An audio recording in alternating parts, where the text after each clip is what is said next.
o desastre de Chernobyl. Uma tragédia que marcou o mundo, certo? Mas o legado que ficou para trás é uma história impressionante, de perigo extremo e, ao mesmo tempo, de uma engenhosidade humana inacreditável.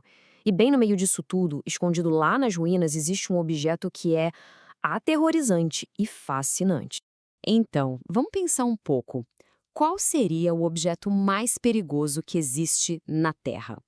A resposta? Olha, provavelmente não é o que está vindo à mente agora. Não é uma arma super tecnológica, nem um veneno da natureza. É algo que foi criado meio que sem querer.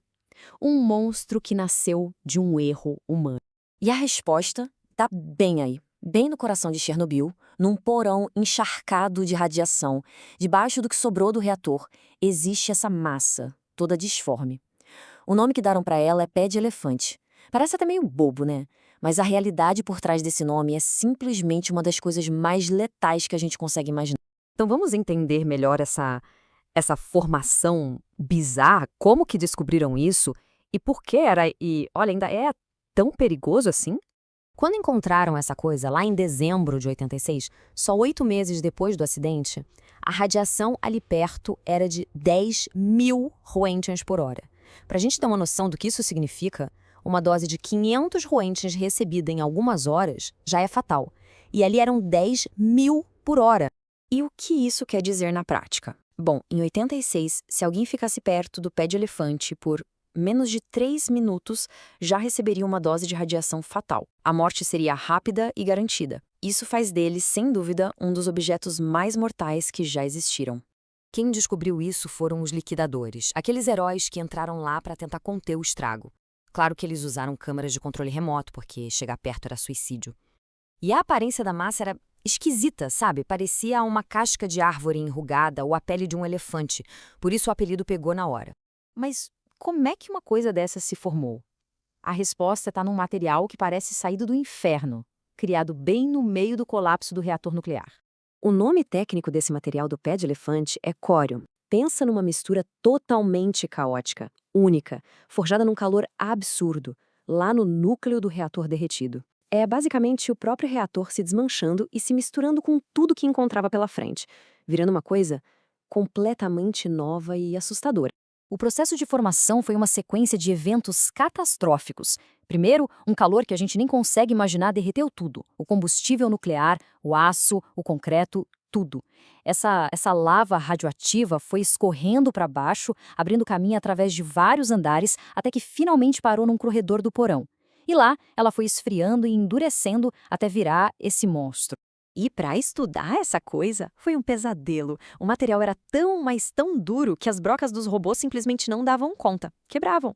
A solução que encontraram foi, digamos, mais direta. Um soldado com um fuzil de alta potência atirou na massa para conseguir arrancar um pedacinho para análise. É inacreditável. Ok, o pé de elefante é um monstro, sem dúvida. Mas ele era só uma parte de um problema muito, mas muito maior. A estrutura toda que estava em volta dele, o prédio do reator, estava caindo aos pedaços. E isso ameaçava soltar ainda mais radiação no ambiente. De um lado, a gente tinha o sarcófago original. Foi uma estrutura construída na correria, sabe? Numa situação desesperadora. Era para ser temporário e já estava se desfazendo, o que era um perigo enorme. Do outro lado, a gente vê a resposta da engenharia moderna. O novo confinamento seguro.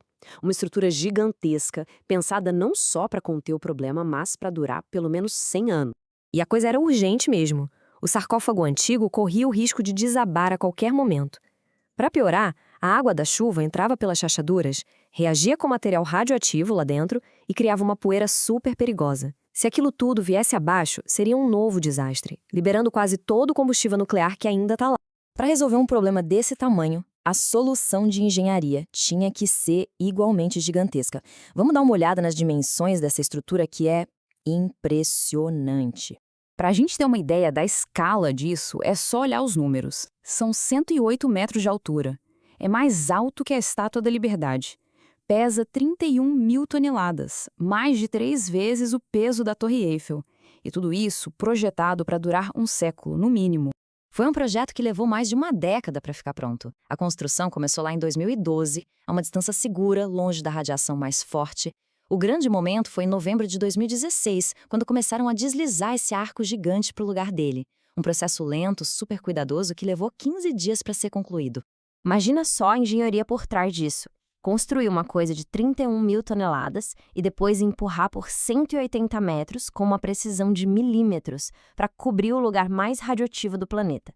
Foi um feito sem precedentes. Usaram um sistema de macacos hidráulicos e umas almofadas especiais de Teflon para fazer tudo deslizar. Mas colocar essa tampa gigante foi só o começo da história. O novo confinamento seguro não é só um túmulo para o reator. Ele funciona também como uma oficina, onde vai acontecer a limpeza mais perigosa do mundo. E aí que está a genialidade do projeto, o propósito duplo dele. A primeira função é clara: isolar tudo, impedir que a radiação vaze. Mas a segunda é o que permite que o trabalho de verdade comece. Lá dentro do arco, existem guindastes gigantescos controlados remotamente, que vão poder aos poucos e com segurança desmontar o sarcófago velho e, no futuro, o que sobrou do reator. Só que essa missão, que vai levar um século, é muito frágil. A estrutura foi feita para aguentar tornados, terremotos, mas a instabilidade do mundo de hoje traz ameaças novas. Um ataque, por exemplo, poderia danificar a estrutura e comprometer a segurança toda. É um lembrete bem sombrio de que o perigo ali em Chernobyl ainda não acabou. E enquanto isso, a ciência não para. Para entender melhor como o pé de elefante vai se comportar com o passar do tempo, cientistas lá da Universidade de Sheffield, no Reino Unido, estão criando réplicas dele em laboratório. A diferença? Sem a radioatividade, claro. Estudando essa lava segura, eles conseguem prever os perigos do futuro. Por exemplo, se um material pode virar poeira radioativa e assim já pensar no que fazer. No fim das contas, a história de Chernobyl é isso.